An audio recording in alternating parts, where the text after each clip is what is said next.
Right, shalom, shalom. First, I'd like to give all praises unto Yahweh, Ba'ashem Yahweh Shai, Waharakah Kadash, and double honors unto the apostles and elders of Great Millstone. Honors to you brothers out there in the highways and the byways, teaching this word in all sincerity and in truth. And I saw this, man, and this kingdom, man, it's just nothing but corruption, hypocrisy, man, lies.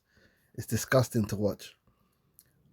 So Trump said, "I want to get to heaven." President Trump makes a humble admission. Oh boy, as he pushes to end the war between Ukraine and Russia. And this thing's all theater, man. This thing could have been wrapped up. The whole reason there's a war over there in Ukraine is because of America. America started the war and are funding it. And they've been using this war not only to deplete the Russian coffers, but also to bolster the military industrial complex, because all these weapons, right, that they're using in the Ukraine is using in this war, all this so-called aid that Ukraine is getting, that aid is going straight to the military industrial complex. That's where it goes. Yeah, right? It's going straight to the weapons companies. And not only that, this aid is actually a loan. So now the Ukrainian people are pretty much slaves forever to America and the rest of Europe through all of this aid. And that's really what these things is really all about. You know, these wars that they formulate. It's not about morals. These people have no morals, okay? All right. The peace comes about when it's opportune for them. When now the peace, through the peace they can make money. They've made the money through the war, and now they're gonna make money through the peace. All right, these men don't have a moral backbone. So this war would have been over a long time ago. And anyone that thinks that Zelensky decides what happens in Ukraine is, I don't know what planet you're living on. All right, 100% that Zelensky and the man them that's around them are controlled and have been controlled from the very beginning by um, the American establishment. That's how this whole thing got kicked off in the first place. They kicked out the old dudes and put their own people in place. All right, so they got Trump beefing with Zelensky in the White House on camera. That was all theater, man. Like, if they really wanted Zelensky to accept some kind of deal, the minute they want it to be done, it will be done and it will be over with. But they have to have a reason to keep the thing going for as long as what they want. But anyway, that's just a little rant there. It's just, that's why we got to get the hell out of here, man. Because this kingdom is just, it's just so much theater and lies and manipulation. It's disgusting. Anyway, President Trump makes a humble admission. He pushes to end the war between Ukraine and Russia. Right?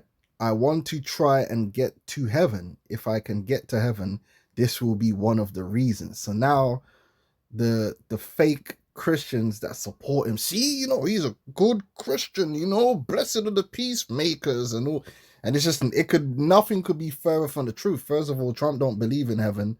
He's a Satanist, right? He's an occultist, right? He doesn't believe in the Christian fairy tale of heaven. He knows that's not true. He knows that's a fairy tale invented for the masses. There's no such thing, all right? And we're gonna get the truth of it in the scriptures, but I want to get this scripture first because it's all a hypocrisy, all right? You got a bunch of witches and warlocks, occultists, witches and warlocks that run around the earth pretending to be Christians, even though Christianity itself is a joke.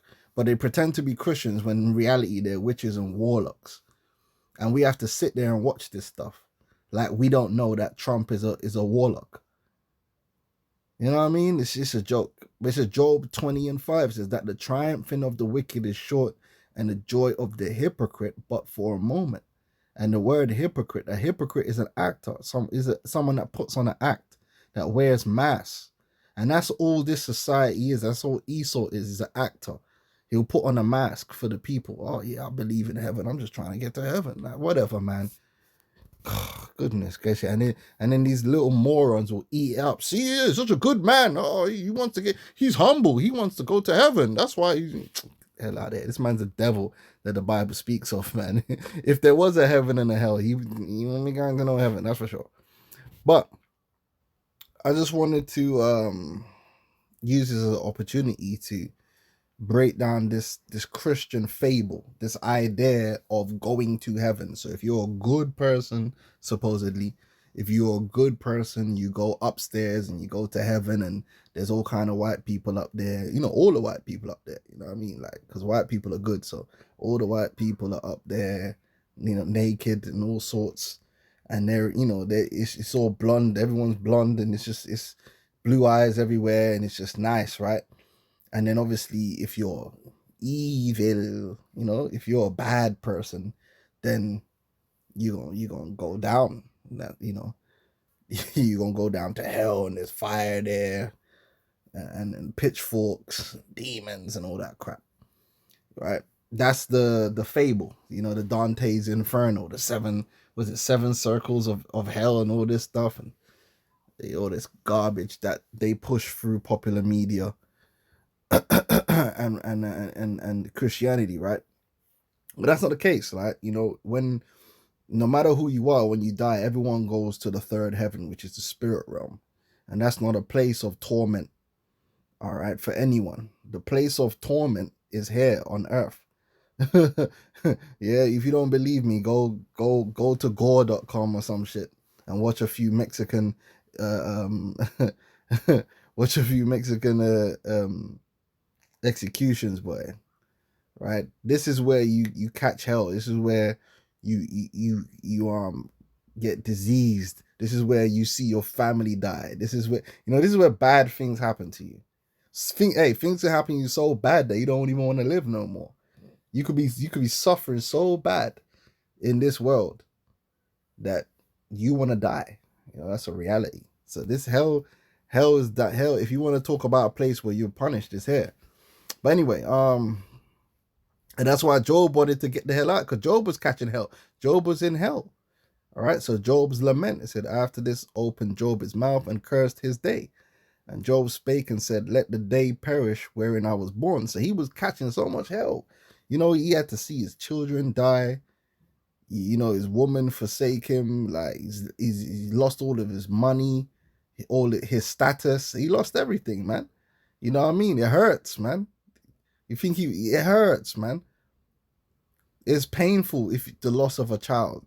You don't feel that pain in the spirit realm. That's a pain you receive here. The loss of a child, the loss of a loved one. You know what I mean? Disease. That's a pain. There ain't no disease in the spirit realm. Here is where you can have a disease just wearing at you, man. Wearing at your body, man. Pain, all these different things. But at the same time, in this world, you can receive many pleasures too. It's twofold. So you could be living in heaven here and receive the pleasures, or you can receive pain, you know, anguish.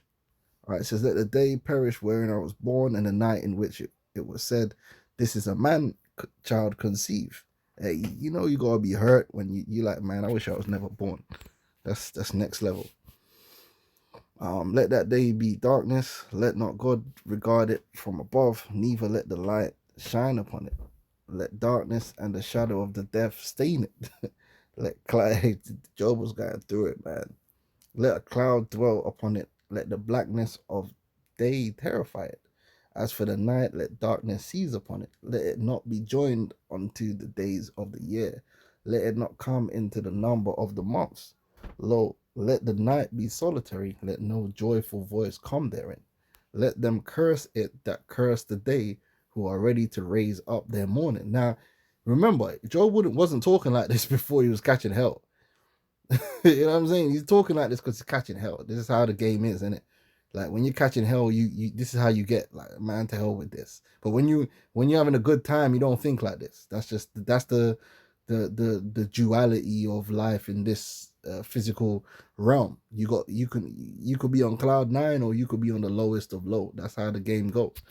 All right, the Lord can bless you, or he can curse you. It says, lo, let the night be solitary, let no joyful voice come therein. Let them curse it that curse the day, who are ready to raise up their morning. Let the stars of the twilight therefore be dark. Let it look for light, but have none. Neither let it see the dawning of the day, because it shut not up the doors of my mother's womb, nor hid sorrow from mine eyes. So he's like, rah, man, if I'd never been born, I would have never lived to have gained and have lost. And now I understand sorrow. All right. Because you don't gain and lose in the spirit realm. All right. You just exist.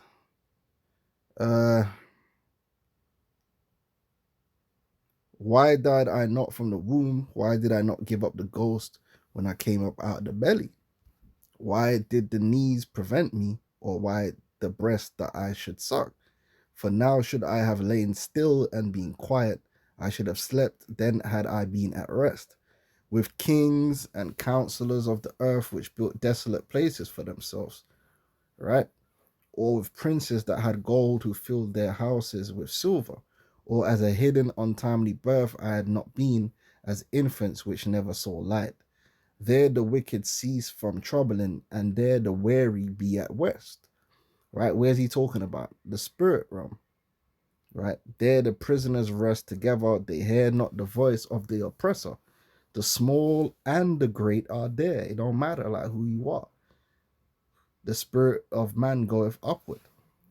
Right? And the servant is free from the master, because the trappings of this world don't exist when you bring it to that next level. You understand?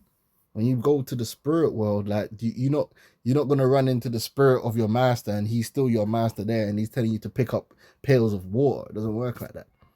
All right, those are the there's order in the spirit world, but what I'm trying to say is like how things necessarily play out here ain't necessarily how they're playing out up there, obviously, because this is a whole different ball game when you're down here on Earth. All right.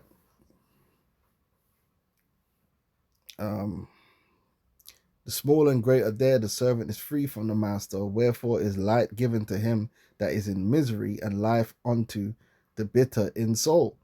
Right? So it's like if you're catching hell on earth, going to the spirit world is an upgrade, is a good thing. Now when man are living good, they don't want to go to the spirit world. I want to live, you know?